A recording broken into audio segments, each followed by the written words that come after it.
Hi, good evening. I'm Lonnie Stonich, the Executive Director of FAN, and I am so excited to welcome you to an excellent conversation tonight between National Book Award winner Andrew Aydin and poet and memoirist Saeed Jones. Thanks for attending.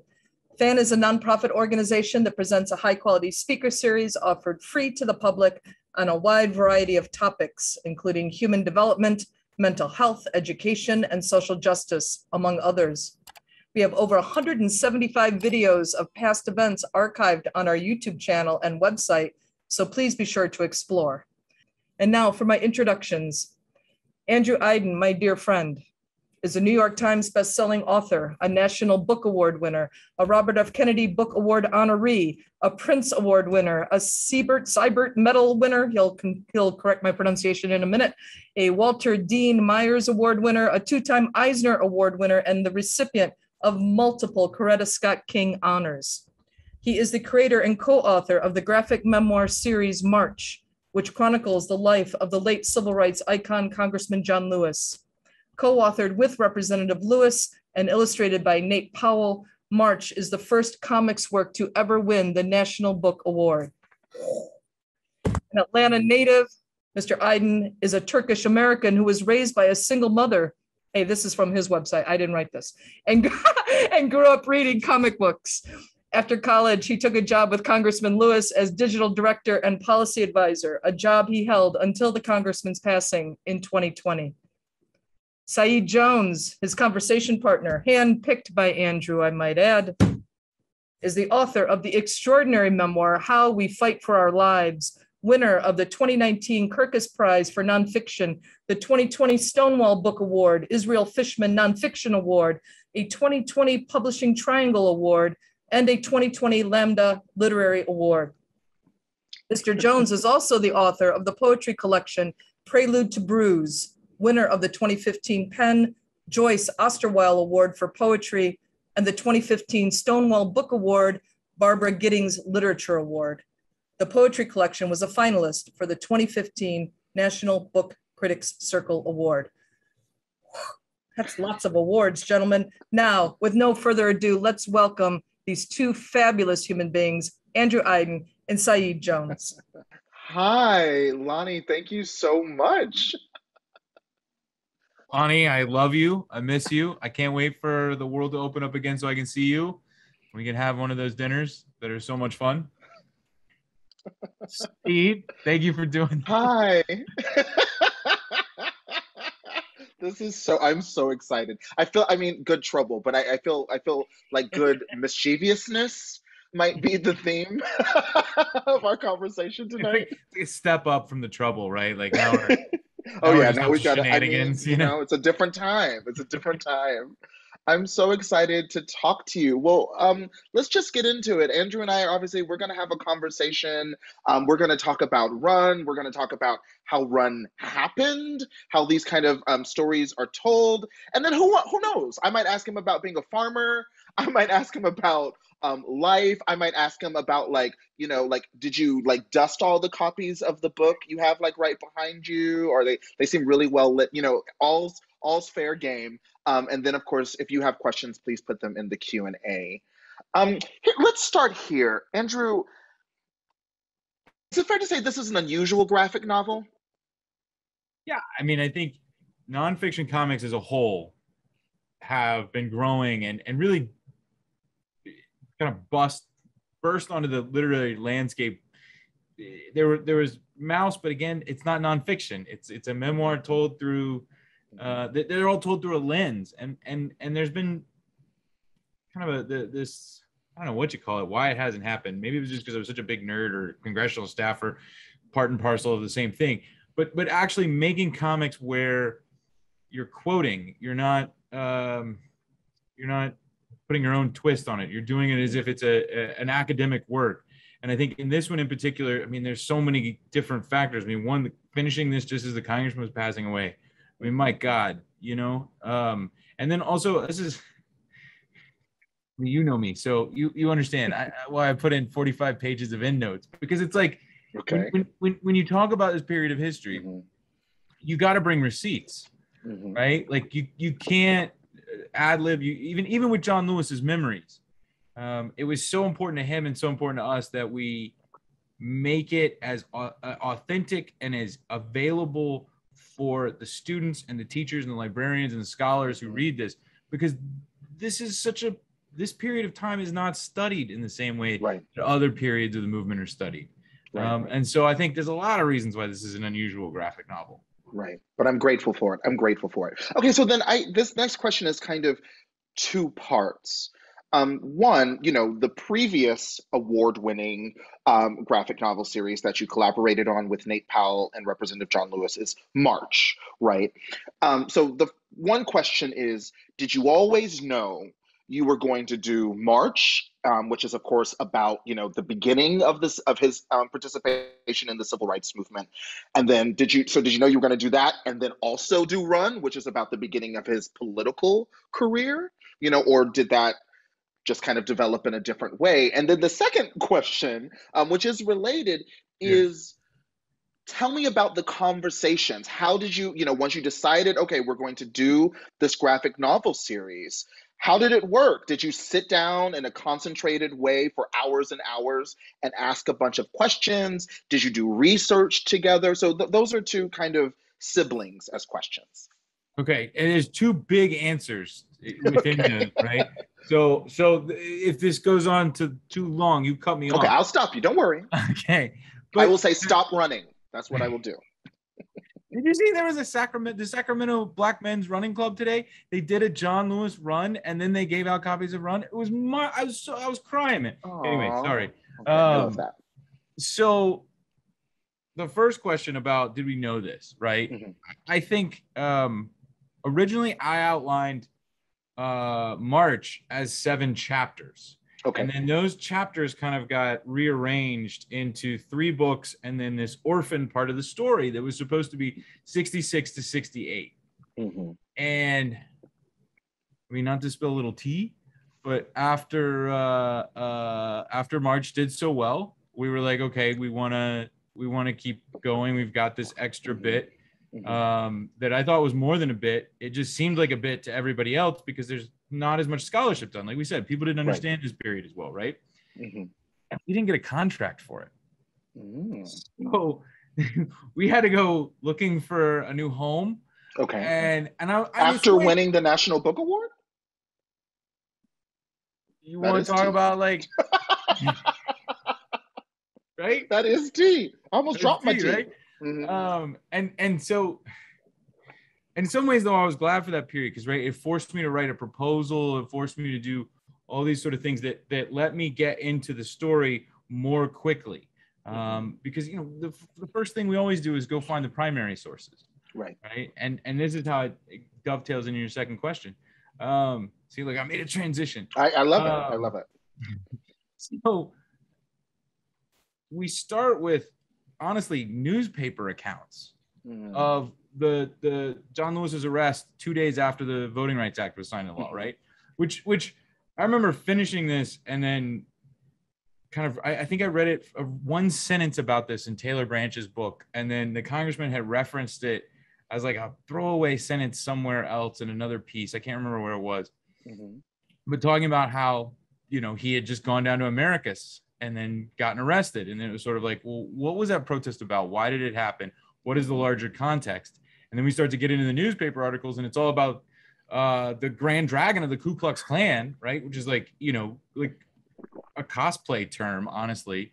And Calvin Craig, this guy who later renounced the Klan and then went back to the Klan, very bizarre story, goes to Americus that evening and holds this giant rally with the largest number of hooded Klansmen that had gathered together in the state of Georgia in decades.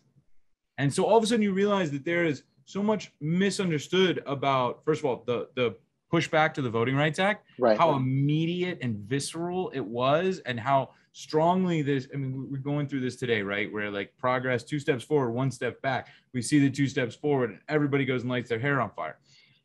So this was kind of this like eye-opening experience. And what was fun for me is taking these like discoveries in some way back to the congressman and showing him like, look, Congressman, this is the article about your arrest. And then he kind of sits back and he's like, oh yeah, wow, that's right. And then these things start coming back to him. mm-hmm. And then I'm asking him more questions about it. I'm writing it down at first. I'm taking notes. And then, you know, we've gotten to the point after 3 books and I don't know, 5,000 tweets and radio ads and hell, an episode of Arthur, all these things that we've done together, where it became much less of a, let me interview you linearly. Right. And much more of a like, okay, I need to know about this section. And then listening to him talk and then going back to him and say like, okay, how about we say this? And then like digesting his words and then trying to capture his voice in as succinct a way as possible. Because you know, Congressman also loved to tell stories, and much like me, he could go on for a bit. And it was also about boiling that down in a way that you could move it through the story as quickly as possible. Because the earlier books, this was his oral history, right? Like how many times has he told the chicken story, right? So if you're showing the chicken story, you're actually concerned about which version of this am I going to tell. But for this part of it, it's sort of the first time he's speaking and recalling these in writing on paper, just because everybody had overlooked this period. And in a weird way, it was much like how they'd overlooked him 10 or 15 years prior, right? Until we sort of forced the issue in the different ways that we did. Yeah. Okay. So I love that because it feels like the obvious question that I need to ask, because you've been talking about the way this period in the late 60s is not, and I think I think the simple, you know, I'm going to make you give a better answer. I'm going to say the obvious answer is the reason the late 60s are overlooked is that it's more complicated. Right. And it's not, it's you can't force a single inspirational, aspirational narrative. The late 60s, it's very confusing. You know, I would recommend people read a book, again, that's also overlooked in the same period, James Baldwin's memoirs, No Name in the Street, which doesn't come up a much, but it's about the same period when there are riots, assassinations have happened, things are changing. So now that I've laid all of that and made your job very difficult, I want you to explain for us why do you think this aspect of the civil rights movement post the Voting Rights Act is treated differently? I think part of it is because there's still disagreement over the same fundamental issues today, particularly in the Black community, right? I mean, the idea of Black separatism versus nonviolent civil disobedience as sort of the, or to put it the way they would put it in 66, Black power versus the beloved community. Right. And I don't think that's settled at all. I mean, I think it's still a current issue, and it doesn't allow for people to coalesce behind a narrative, because they're still kind of duking it out. I mean, you know, it's almost gotten to be multi-generational, where like Stokely's godchildren are trying to, you know, do this, and John Lewis is just acolytes are trying to do that. And like, it's still being debated. But I think also this is the point in time when it shifted from access and integration to money. Do you get access to high quality education? Do you get a living wage?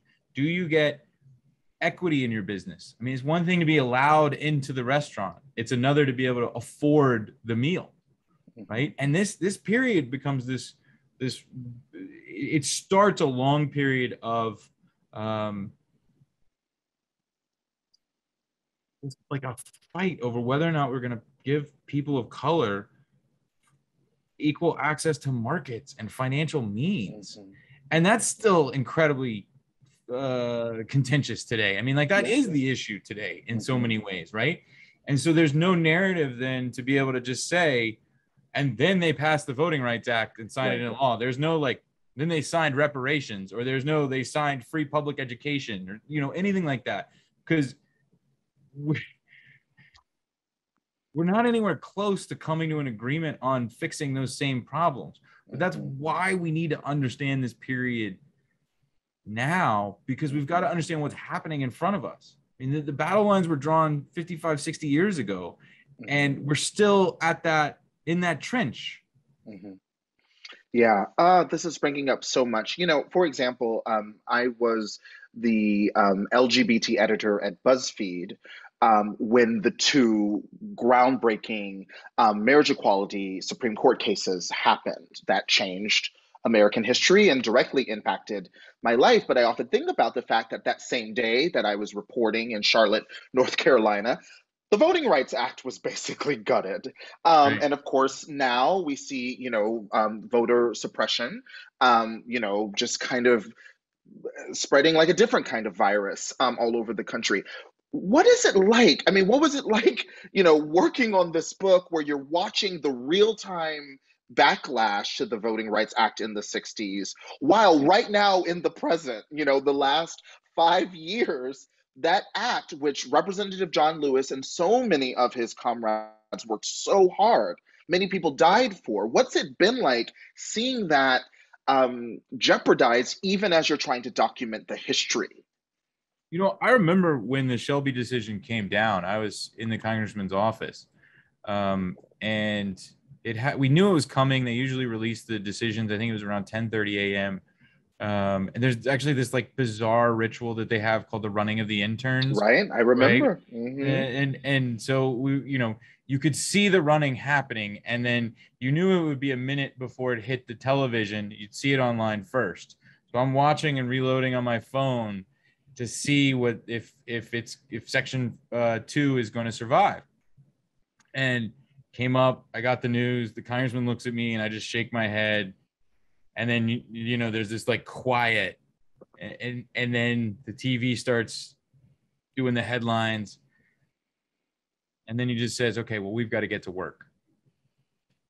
And this was 2 months before book 1 came out. And it was the next event we were going to that weekend was the American Library Association convention. And he gets up and he gives this speech all about why understanding the movement is so important if you want to understand the context for why the Supreme Court decision in Shelby was so terrible, right? And it almost it felt like it gave him a new life for what we were doing with March, right? Where it was like, this was a fun thing. It was a memoir. It was going to help him. But then this thing that we had been talking about so much of, which was the history of Martin Luther King and the Montgomery story, that comic that inspired us, how they had used that to inspire a generation to stand up and to get involved in the movement, to understand nonviolent civil disobedience. It became a concrete goal of ours to use the graphic novels to inspire much of the same thing. And in fact, 2 months later, we did a magazine article. We guest edited this Creative Loafing issue on the future of nonviolence as like a primer. And we stated that was our goal. So to then have John Lewis stand overlooking Black Lives Matter Square in 2020, laid out just like the cover of March Book 3, right, with the words running down the road, and seeing all the young people having started protesting and being in the streets, much the way he was trying to inspire them to be. I remember talking to him that night, and he just kept saying, it's happening. And I think that is something that isn't often talked about in the public space, which is that he had a goal. He knew what he was doing. Using comics to reach young people wasn't just an idea for selling books or teaching kids in school, although that was very much part of it. He had his eye on this larger goal, which was, how do we save the Republic by teaching the young people the skills and the disciplines they need to follow in his footsteps. And when I think about it now, I mean, I can't imagine what he would have said after January 6th. I know he would have felt like Run took on even more importance. Because here you see it again, the backlash, the white supremacists fighting back, the mob rule. And I guess in some ways that's what gives me, what puts a lot of pressure on me to make sure that we keep getting the word out, that we keep telling his story, that we keep pushing, and we keep we carry this legacy forward. Because if I just miss him, man. Like, you know, he would be in the streets. And it's so hard with the pandemic. I know he felt he was like cooped up. Right. You know, it was like driving him stir crazy. This is a guy who just loved to be outside. The very person who wants to be out there is the very person where it's like it's not safe for you to be out there as an older. Yeah. Wow. Yeah, especially, you know, going through treatment, and it was just. I know today though that I think right now we're at this moment where we've got to actually ask ourselves, is it worth preserving the traditions of the Senate at the expense of our democracy? And I know he felt like they should get rid of it. It was an anachronism. It's simply meant to protect this loud minority. The filibuster. The filibuster. Oh, sorry. Yeah. Because that's the only way we're going to get the reauthorization of the Voting Rights Act through. They keep rebranding it. They keep reintroducing it. We're bending over backwards for people who are pretending like they're willing to negotiate, but they're not. And I think that's why it's so important that we understand what happened after the passage of the Voting Rights Act, because there is a direct line between them and what happened then. Yeah, it's haunting. You know, it's it's frustrating being your friend, because there are so many questions I want to ask you, and I just think, you know, this work is so challenging. And so I want to take a beat, because obviously this was challenging and a lot of and very demanding for Representative John Lewis himself. But, you know, obviously he was your mentor. He was a father figure. And so, you know, you now, as you are still processing the loss of not just an icon, not just a hero, but someone you knew, someone you talked to all day, every day, while trying to carry his story forth in an incredibly difficult time to be carrying these kinds of stories forth. I mean, how are you taking care of yourself? Well, I decamped from Washington, which was probably the best thing I could do. That sounds great. No, it's funny. In a sad way, my mother passed away 4 years ago.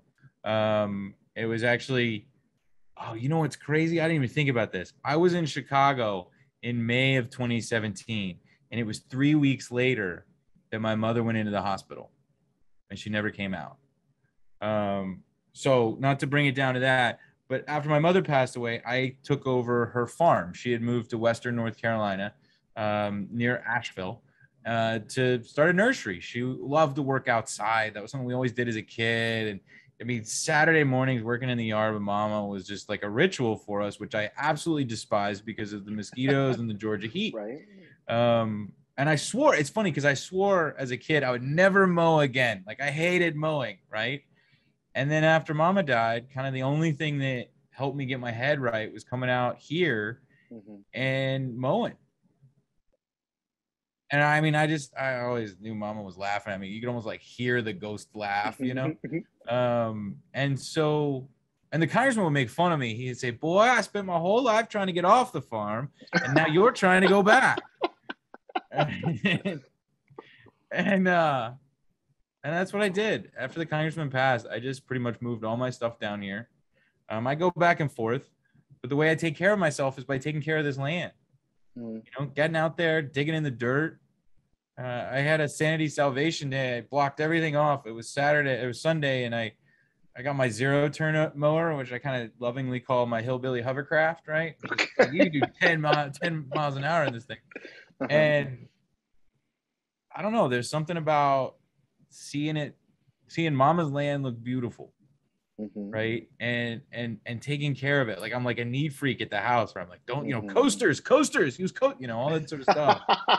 and because it's Mama's house, but at the same time, it's like so beautiful to be up in the mountains. And when I come, we're in this kind of valley, and I tell people that I'm like, where are you go? They ask, where are you going? I say, I'm going to the Shire. Because that's what it's like. You've got these towering mountains around you, and then we're in this valley, creek running through. It's just beautiful. And I honestly, it's like, I understand why you went to Columbus, man. Like these big cities can be really taxing, you know, and especially when you're going through something, getting out of there can really help save you. And so, you know, that's part of it. The other part of it, I've been just reading a lot of silly comics. I've sent you some. It's been, you know, the other thing I've been doing is I've been trying to eat better. I mean, not to like go back to the basics of this, but like just like a lot of vegetables, right? Like I love going down to the apple stand and getting fresh apples. It's just down the road. It's amazing, right? It's like you can't get it like right from the field that day unless you're there. And but you're right, man. This is why I didn't go work in the government, right? Everybody's like, oh, you want to join the administration? And I was like, hell no. I mean, bless the president. Good luck. You're on your own. For right now, I needed some time, man. And it's like the politics of the Hill can break you. And there's this added burden of when you're so close to someone like John Lewis, right? And like his son says, we're like brothers, right? We were the two kids. And everybody else is trying to fight for how close they were, right? Pulling out pictures from 1974, like, see, you know, this was me, right? Yeah. Right. And really, like, they're like in the background, like they didn't even talk, you know what I mean? Like that sort of stuff. I mean, the whole state of Georgia is trying to say that John Lewis was their mentor, the whole state, right? I don't want to compete with that. I don't need to prove anything. John Lewis was my mentor. And in a way, like, it was funny too, because some people would say they were his mentor and John Lewis would laugh at them. He's like, I ain't that boy's mentor, you know? And like, he would say it to me, and it was like this, like, it was like this nod he was always giving, like, don't worry, like, because he was always trying to help people. But it was so few of us who really got to know him in the way where you saw us walking out after the National Book Award ceremony, right? And we were like goofing on each other, and like he was making faces, and we were gonna go eat dinner, and he was all excited for his sweets. And it's just like that John Lewis is not the John Lewis that people knew. Right. And so when I think about what I lost, it's like I have my portraits. I have my mom's portrait that she left down here in the basement. And then I had an old Life magazine that he signed to me. And I put them next to each other. I was like, well, it's mom and dad, you know? And, you know, you get it. We're orphans, man. And people don't talk about loss enough. And we're all either going through it or have been through it or about to go through it. Yeah. And it's important to talk about. Thank you for opening up about that, because it's not easy. You know, we were on the phone last week, and I shared then that, you know, this past May was the 10th anniversary of my mother passing away, the beginning of my life as an orphan, and it's striking, both living in the afterlife of a big love, you know, whether it's your mother or Representative John Lewis, you know, as a mentor, as a father figure, while we are now surrounded by people who are going through often multiple losses and griefs and traumas at the same time. And I guess, you know, if there's any lesson, you know, and I will say the lesson I've learned is that I think, you know, I believe, like physics, energy cannot be created nor destroyed. I believe grief, like love, is a form of energy, and you have to honor it. You can't contain it. You can't put a timeline on it. I think the best thing you can do is kind of let it do what it's going to do. You know, is there something, as you're navigating, both thinking about losing Representative John Lewis and your mother and everything's going, is there something that you would share with me? I mean, obviously, leave Washington, D.C. if you can. Get free, liberate yourself of the swamp. But is there something else you could share? Because I you know, sometimes I feel helpless, and there's so much people are going through, but grief is something you and I know very well. Yeah. And I think we can share that. Your memoir, How We Fight for Our Lives, was in many ways kind of a love letter to grief and your mother. For all the other beautiful themes you had in there, those were the parts that really made me cry, man. I think, well, in a weird way, it's like both the congressman and my mother left me something that helped me heal, right? The congressman left me with his unfinished work, right? Having to finish this book, bring it home, bring it out into the world. Like, this is actually a real way for me processing his passing. And my mother the same way, taking care of this farm. I was never an outdoor kid, and now all of a sudden I'm fixing my own tractor. I can understand the difference between a diesel and an unleaded engine, and but I think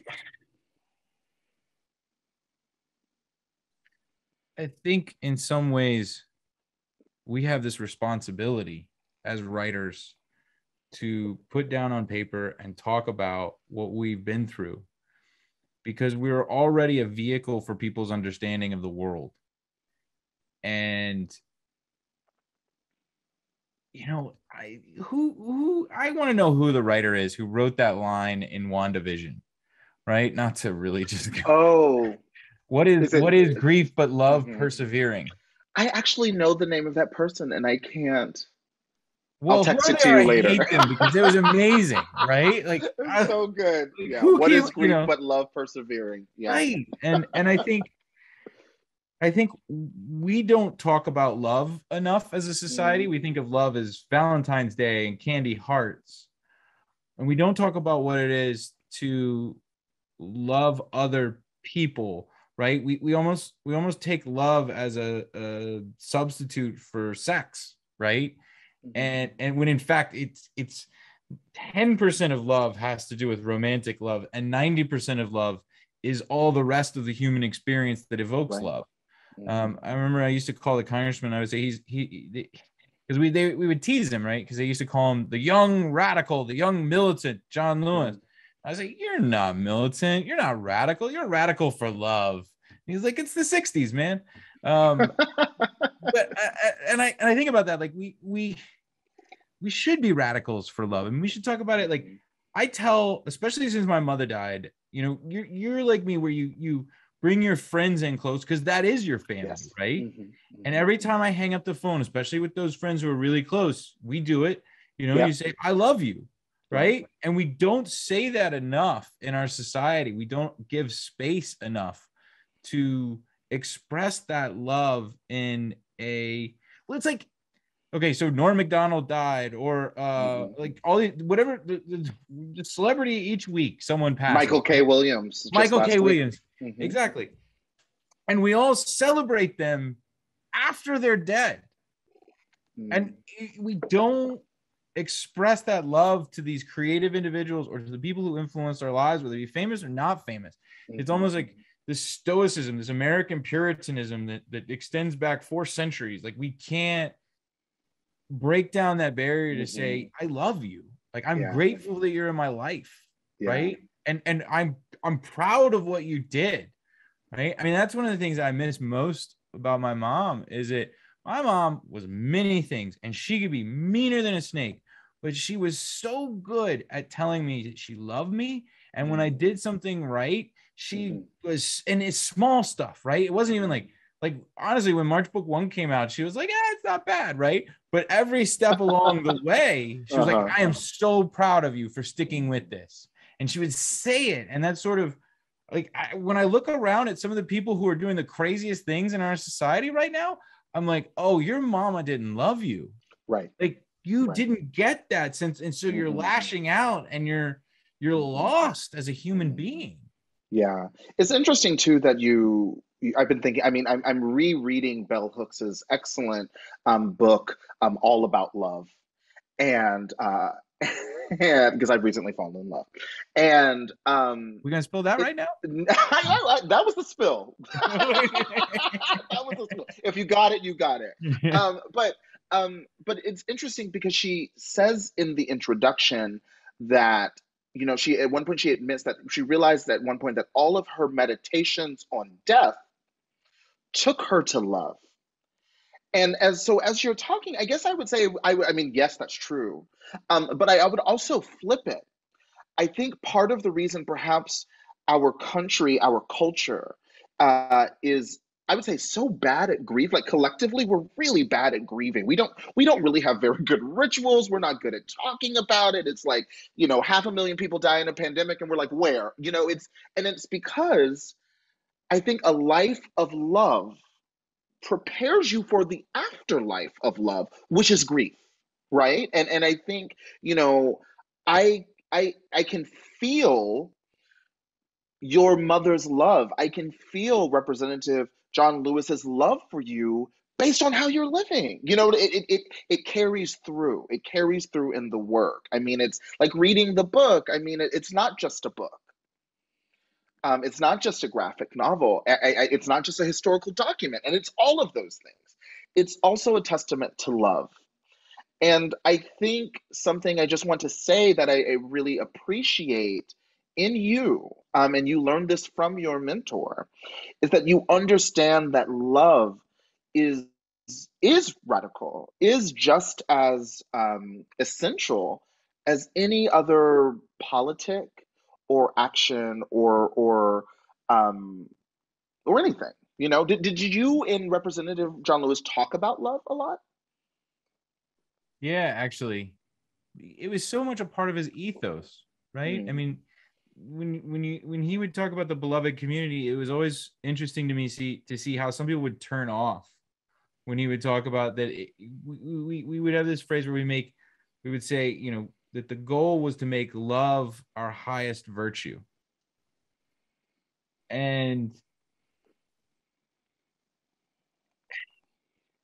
he would say, like, he was still in many ways like a Southern Baptist, stoic, right? He could talk about love in the context of loving your fellow human being, right? He would say, like, sometimes when he'd get frustrated with his colleagues, he would say, some of you seem to love the world, but you don't love people, right? And he would get mad at them for that. And he really loved other people. At the same time, you almost never heard him say to someone else, I love you. And I never asked him about it. It was never one of those things like where you're gonna be like, Congressman, why, right? But it always struck me as if he was still reflecting the time and place in which he grew up in that attitude, right? And that his use of the word love in a political context in many ways was his rebellion against the way the Southern ethos of stoicism in the face of love sort of embeds itself in you. And it was, but then at the same time, if you put a box of See's candy or something in front of him, he'd say, oh, I love this. It's sinful, right? He was someone who talked about like genuinely loving experiences, like freely. And I think he allowed himself to feel love for people in his life, and that gave him the ability to connect with them in ways that other people couldn't. They're like, oh, he has such a special energy. But really what it was his ability to see and feel the emotions from another person and love them for who they were or who they are at that time. And I think at the same time, it also allowed him to forgive. Let's talk about forgiveness. Yeah. I could use some help with that. Yeah, you and me both, right? That hasn't necessarily been one of my strong suits lately. Yeah. No. Yeah. My dartboard's over there. The enemy list. Yeah. Yeah. It's funny. He would tease me because I remember I fell out with somebody, and he's like, I never fell out with anybody. I was like, yeah, what about Cleve Sellers? And he was like, it was like 60 years later. He's like, we don't talk about that, man. I got your at the number. End of the book. Yeah, even then I was like, Congressman, like I had to like temper that down. He was like still like 60 years later, like, Oh, that's really funny. And yet at the same time, there was Erwin Wilson, the guy who beat him in Rock Hill, South Carolina. He forgave him. He came into the office. And I think in some ways that was a performative example. He wanted to demonstrate to other people how to forgive them. I think he always said he forgave George Wallace, but George Wallace threw some total like John Lewis went to visit George Wallace in the hospital, right? And Wallace is dying, and he's desperately trying to apologize to the congressman. And the way the congressman told it to me, Wallace said, "I was trying to save you. There were Klansmen around the bend, and they were preparing to kill you." And he was like, "So you beat us to and he had that incredulous. And then at the end of it, I think he said, "I forgive you." But when he talked about it, he also had that element of he was still he was like, "I'm not happy about it." Yeah. Yeah. But I think he also had the opportunity to gain the moral high ground in such a total and complete way that it allowed him to forgive more easily. Because the people where it was muddier and there were people on both sides of the issue, that was the sort of stuff he remembered. He held on to that, Did you ever get mad at him? I would get cranky. Yeah. Oh yeah. We have our friends who are, our better angels. And sometimes you're like, can you be a little demonic today for me? Were you ever like that with him? Well, that was one of the first times I realized how close we were, because the congressman and I were like fussing at each other, and people were like, "John Lewis doesn't fuss at people. You can't fuss at John Lewis." And we're over there going "Put your tie on. Come on, I don't want any of this today, But there was times where we would have big disagreements, sometimes over the politics of what was happening, sometimes over how he handled situations. He would get mad at me, I would get mad at him. And then we would go to the next event. And that to me also taught me a lot about how SNCC worked, because you see these stories in Run where they're disagreeing, they're having these huge knockdown, drag out fights the night before a protest, and then they're all showing up the next day together. You can't see the cracks, and the press was always trying to feed into it and create schisms and create division.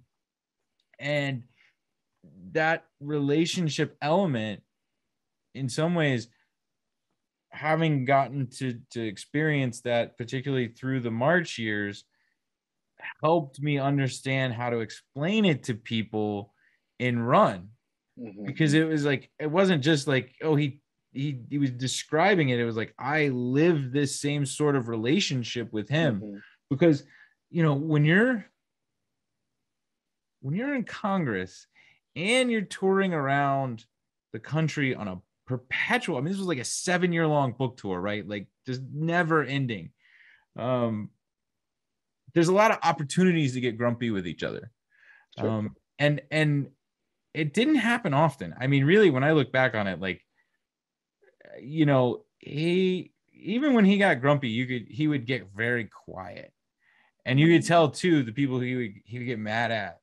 And some of the staff, man, he would say some things, and then he'd see him and he'd be like, "Hey, how you doing? Good to see you."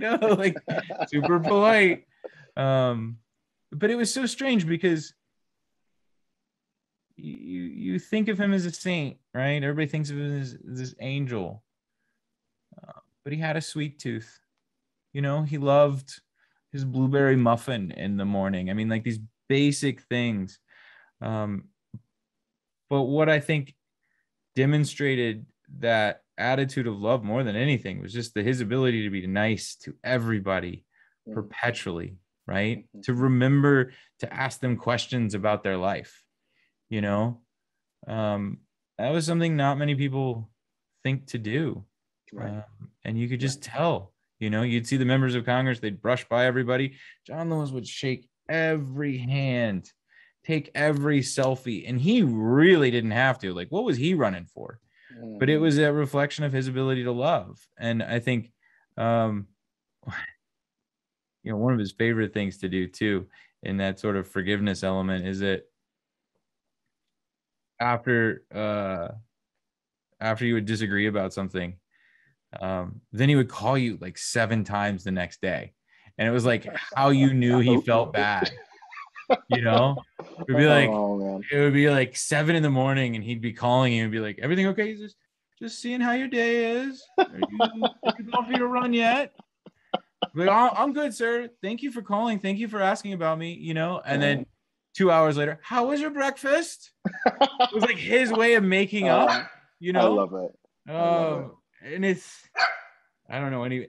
There's my dog back there. Oh, there he is. There's Caesar. Well, we're going to have some wonderful questions from the audience. I'm going to ask you one more question that, you know, I think it has manifested subtly throughout, but obviously students and teachers and parents are back in school across the country, and it's a school year unlike any other, I would argue. And so, you know, because of the nature of Run, which is so important for all of us to read, but I think especially for young people and educators to feel free, not just to read, but to discuss. With critical race theory and the debate and the kind of, I'm interested in the chilling effect. I'm interested in teachers who are worried they will get in trouble. I'm worried about students who are like, can I ask questions? Who do I go to? What would you say? I mean, you, and as you mentioned, Representative John Lewis, you know, you're working on a decade at this point, speaking to people about these books, which are like literally the kind of book that many people are trying to get us to stop talking about. What would you say to those of us who are understandably concerned? I am concerned. I think there's a deliberate and systematic effort that has been going on for a very long time to stop the teaching of the civil rights movement, to stop the teaching of American history from an honest and true perspective. We used to talk about this in the context when March was first coming out. We would talk about the 9-word problem, which was a term coined by the Southern Poverty Law Center that said essentially that most students graduated from high school knowing only 9 words about the civil rights movement, and that we were setting out to fix that. And in the course of those years on the road working with students, it just became all too apparent that this was not by chance. This was a deliberate effort. This was a systematic purging from our curriculum of certain elements of our history, because people just, first of all, I think they don't want young people to know about nonviolent civil disobedience and how the young people of the movement were able to succeed using it, because they don't want young people to have that power, right? And that's also the same reason why we see student loans, in my opinion, have been allowed. That's why we've seen them be allowed to get so completely out of control, right? It's about controlling those young people who in fact have far more power than they believe, right? And telling them that they're you know, forcing them into a system where they're essentially financially indentured servants, right? And then you combine that with both the voting rights, voter suppression legislation, let's not call it voting legislation, that is targeting precincts and parts of the country in almost the exact same way that they did during the civil rights movement. And then combine that with what Nate Powell, the artist on March, calls them memory laws. And you see it in Texas, right? They won't go after March because the last time they did, it ended up with thousands of copies sent to the White House. And that was the first thing that greeted Donald Trump when he came in there. So they don't want to provoke that sort of reaction, right? So they're doing it. They're going around it. They're saying you can't teach about the Klan. You can't teach the I Have a Dream speech. You can't teach things that like, I think the language in the Texas legislation specifically cited something about controversy or like debated facts or something like that. And that's why it was so important for Run to have all the sources. Like, come at me. This is a historic document. It has all the citations and everything that you need to be able to show that this is simply history. This is not a political agenda. This is not anything other than a true story told from the perspective of someone who experienced it. And I think for the teachers who are afraid, I'd say what John Lewis would say, which is that, you know, have courage, have raw courage, because we need you now more than ever. We do. We do. Thank you, Andrew. Oh, thank you, Saeed. Thank you, Andrew, and thank you, Saeed. That was fabulous. Thanks, Lonnie. Thank you. Hi, Connie. I have some great questions. We're going to go with, the voter's choice here. Marion asks, with March being pulled as reading material from some schools falsely being labeled CRT, how do you fight for these books to be kept in a history curriculum? I think the congressman would say you got to speak up and speak out about it. I think we're seeing school boards across the country being artificially pressured. This is the modern equivalent of the Tea Party, the decade later, right? They're trying to go into these school systems and create these fake curriculums. March is so important because it tells you the truth, and so is Run, and that's why we have to fight for it. I mean, I think, look, the reason we called it Run was because John Lewis believed we needed more people to run for office. This chapter is about how he went from being an activist to being a public servant. And I think there's never been a more important time for teachers and librarians and people who've been working in the community for years to run for school boards, run for local elected office, because that's where most of the governing happens. And that's where you can make your voice heard in a way that you can't simply as an activist or as an individual. And we need better people to vote for. And this is happening right in front of us right now. Gail has more of a comment. She says, well, you are right. People don't talk about grief enough, even though we are all going through it at some point. Thank you for sharing the conversation about your losses. This is addressed to both of you. Thank you. Then Thank you. Matthew mentions, the same Matthew who had given us the nice WandaVision. He found the WandaVision thing for us. We put it in chat, just FYI. So Matthew says, you mentioned that this period is overlooked, not just in graphic memoir or narrative, but in a lot of media. What other books would you recommend for this period? I know about David Walker and Marcus Kwame Anderson's The Black Panther Party. What other graphic texts possibly would you recommend? Well, so we're trying to bring this back into print, but you can read them online. I would read the comics that Cortland Cox and Jennifer Lawson made. Just look for them. The first one is called Us Colored People. You can find it on crmvets.org. crmvet.org. So that's where I'd start as a historic document. We reference it in Run, but I would also read books like Bloody Lounge by Hassan Kwame Jeffries, Hakeem Jeffries' brother. It's a fantastic book, and having done a survey of all the scholarly literature, there isn't much out there. So I think that's a great place to start. Yeah, and I know I mentioned No Name in the Street, but it's incredible. It opens, it's like just after Martin Luther King Jr. and Malcolm X have been assassinated, and so you see James Baldwin when he's the famous James Baldwin, and so you see him both, you see him in the South working as a journalist, kind of covering what's going on there, which obviously relates a lot to what you see in Run. You also see him, he's working in Hollywood. So it's like, what was it like for James Baldwin to be staying at the Beverly Hills Hotel in the late 60s where all of this is happening and he's supposed to be working on a movie script? I think about the life of Malcolm X. And then a friend of his in New York that he hadn't known in years is arrested. And so he goes back to New York. And it's just kind of, you're following James Baldwin, but it's just this incredible time when, it almost feels like hope might be dead. A lot of the lofty ideas, it feels like they might be gone forever. And so even someone as James Baldwin, who would always talk about, I love my country, and this is why I critique it, you see him confronting his own doubt. And so, yeah, it's not a graphic novel, but it's incredible. And I think if you read it almost in tandem with Run and the other books that Andrew mentioned, wow, what a time. Thank you, Saeed. I think we put a link into that in chat while you guys were talking about it. Just for folks know, when the video comes out, when the recording comes out in a couple days, we include the interesting links that we've been putting in here. So don't worry about trying to grab them all. We do include them all, so just as a FYI. Catherine Murray has a question. Oh, actually, Martha first. Martha's in Asheville, and she wants to know where your farm is. Hey, careful. Hey, we're careful, in Eddyville. She says she loves your description of Mama's Land. So FYI, careful. Don't give out that address, Andrew. No. But we're out in Eddyville. That's the easy way, in the Apple Valley. I do appreciate if it is the same Martha Gardner. She also later remarks that she's proud to be an Episcopalian and that their presiding bishop, Michael Curry, who talks about love so much.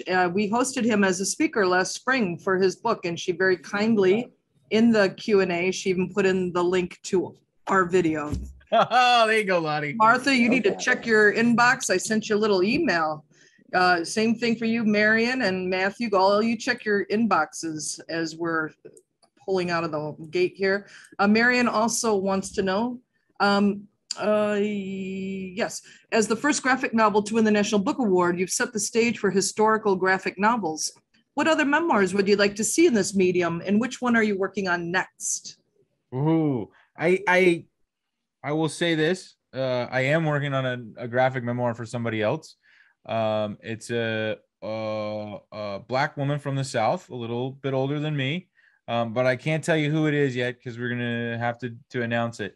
But I'm really excited because I talk to her every Monday, and it is the best part of my week. And that, more than anything, is keeps me going in some ways.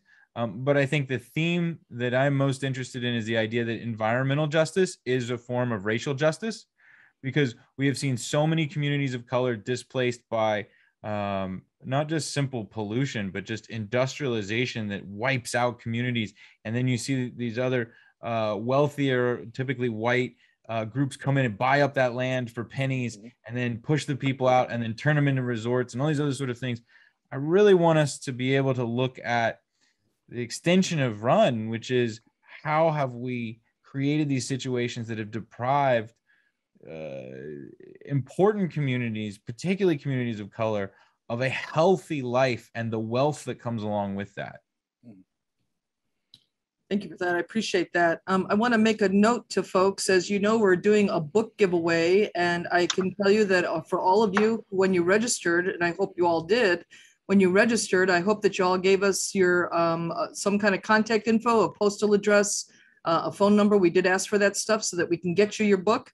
If you live near the bookstall, you can go pick up the book. If you're in out of state or you can't get to the bookstall, FAN is actually going to send that book to you through the U.S. Postal Service. So it is our pleasure to do that book giveaway. I don't know if I mentioned in my intro, so excuse me if I'm repeating myself, but we are also giving away about 750 copies to our various school and nonprofit sponsors who are part of this event tonight.